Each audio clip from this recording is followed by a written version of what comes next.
चलिए तो अब माइंड मैप देख लेते हैं। मेमोरीज ऑफ चाइल्डहुड के दोनों पार्ट्स जो है उनके अपन माइंड मैप देख लेते हैं। पहली स्टोरी का माइंड मैप देख लेते हैं। ये है cutting of my long hair. ये किसके द्वारा लिखा गया है?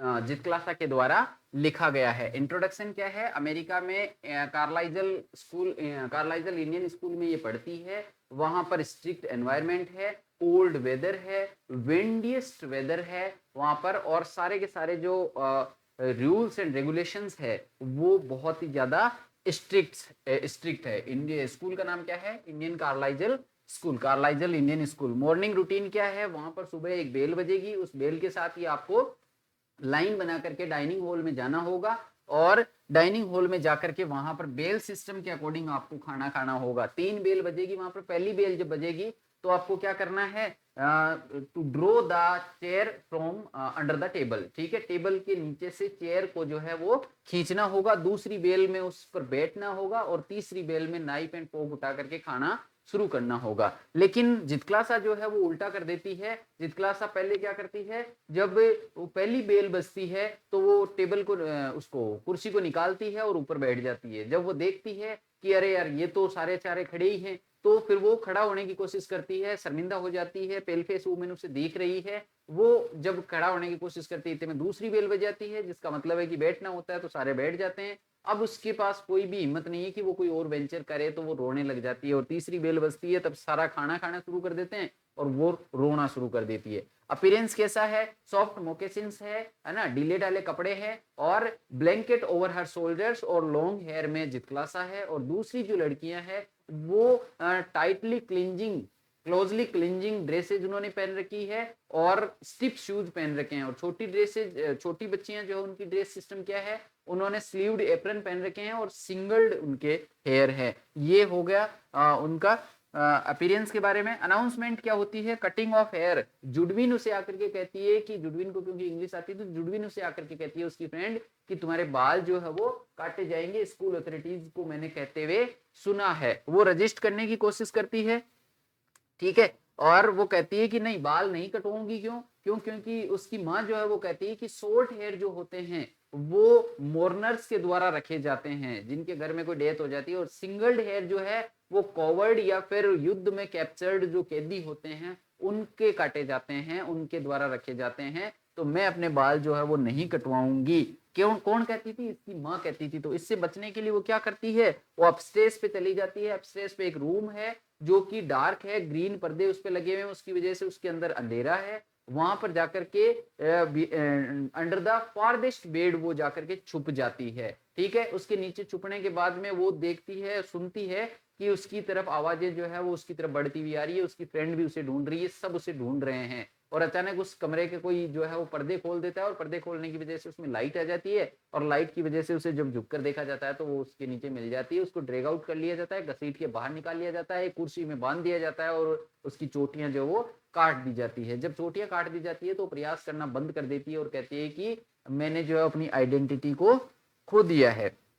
बहुत ज्यादा उदास हो जाती है, डिह्यूमनाइज्ड फील करती है, अलोन फील करती है ना। बहुत ज्यादा वो जो है वो नर्वस हो जाती है, परेशान हो जाती है, रोने लग जाती है। लेकिन कोई भी उसे जो है वो सांत्वना देने के लिए नहीं आता है। उसकी, जैसे कि उसकी माँ उसे जो है पहले दिया करती थी, उसकी माँ की याद आती है, और वो कहती है कि जब से मैं मेरी माँ से दूर आई हूँ मेरे साथ में ऐसा ही हो रहा है, मेरे साथ में बहुत ज्यादा बुरा बर्ताव हो रहा है। और लास्ट में जो है वो एक लाइन और रह गई ना, हाँ, वो ये कहती है कि मैं अब एक एनिमल की तरह हूं, जो कि स्पेल फेस वुमेन के द्वारा, हर्डर के द्वारा जो है वो ड्राइव किया जा रहा है। ये था जितक्लासा की स्टोरी। अब अपन बामा की देख लेते हैं। बामा जो है वो एक साउथ इंडिया की राइटर है, जो कि पेन नेम बामा है इसका।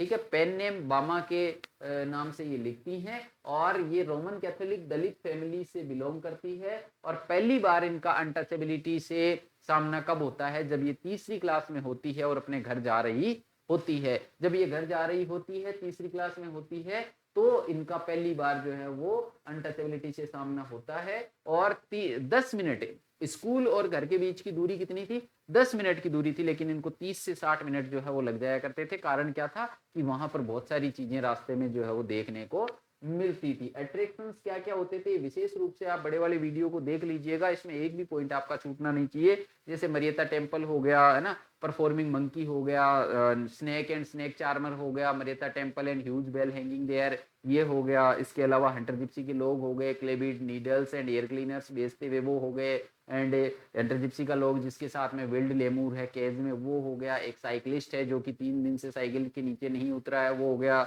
और गांधी की स्टेचू के पास में फ्राइड फिश जो है वो बिक रही है वो हो गया। इसके अलावा फ्राइड स्नैक्स की दुकानें हैं, स्वीट स्टॉल्स है, और फल फ्रूट्स में जो है वो क्या है आपके देखो मैंगो है, स्वीट पोटैटो है, पाम शूट है, और पाम लीव्स शायद है, और शुगर कैन है, और इसके अलावा बहुत सारे फ्रूट्स है। आप ये बड़े वाले वीडियो में जो है एक एक चीज ढंग से देख लीजिएगा, उसमें फोटो सहित मैंने जो है वो मेंशन कर रखे हैं। उसके बाद में ओल्ड मैन एंड लैंडलॉर्ड उसकी जब आगे जाती है तो एक आदमी को वो देखती है कि उन्हीं की जाति का एक आदमी एक पैकेट में तो शायद या तो उसमें वड़ई सी या फिर ग्रीन बनाना भाजी थी, उस पैकेट में वो वड़ई पहले केले के पत्ते में लपेटी हुई थी, फिर उस पेपर में लपेटी हुई थी, उसको वो स्ट्रिंग से पकड़ करके लेकर के आ रहा था। ये बड़ा ही उसे अजीब लगता है और बहुत देख करके वो हंसती है। ये दिया किसको, ये लैंडलॉर्ड को देता है जो कि थ्रेसिंग फ्लोर जो है, थ्रेसिंग फ्लोर धान निकालने का जो फ्लोर है उस फ्लोर के साइड में वो लैंडलॉर्ड बैठा हुआ था, उसको ला करके ये बंदा जो है ये पैकेट पकड़ाता है। ये देख करके इसको बड़ी हंसी आती है और वो जो है वो घर जाकर के जो है अपने उसको बड़े भाई को बताती है, अन्नान को बताती है। फिर अन्नान जो है वो क्लेरिफाई करता है कि नहीं ये हंसने की बात नहीं है, वो आदमी जानबूझ के नहीं ऐसा कर रहा था, उसे करवाया जा रहा था क्योंकि वो अलाउड नहीं था, उसे अलाउड नहीं था कि ये जो है वो उस वड़ीज को उसके फूड को टच करे। क्यों? क्योंकि अगर वो टच करेंगे तो पोल्यूट हो जाता है। इससे बामा को जो है वो बहुत ज्यादा गुस्सा आता है। वो एक और इंसिडेंट बताते हैं कि मेरे साथ में भी एक इंसिडेंट हुआ था कि जब मैं दूसरे गांव से किताबें लेकर के आ रहा था तो इरिगेशन टैंक के पास में मुझे एक लैंडलॉर्ड का आदमी मिला और वो मुझे नाम पूछता है, और नाम पूछने के बाद में मुझे अपनी गली के बारे में पूछता है ताकि वो ये पता लगा सके कि मैं किस जाति का हूँ।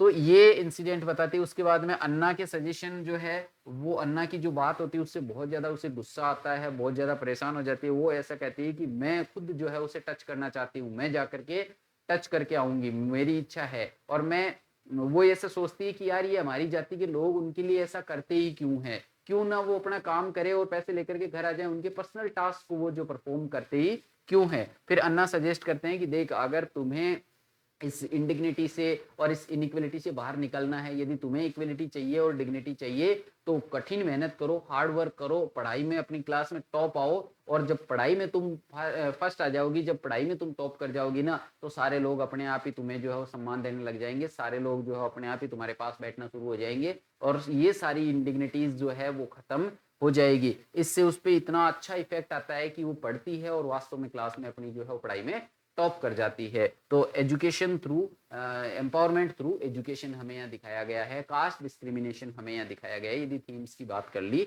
जाए तो ये था हमारा लेसन। अगले लेसन में मिलेंगे, तब तक के लिए टेक केयर, बाय बाय।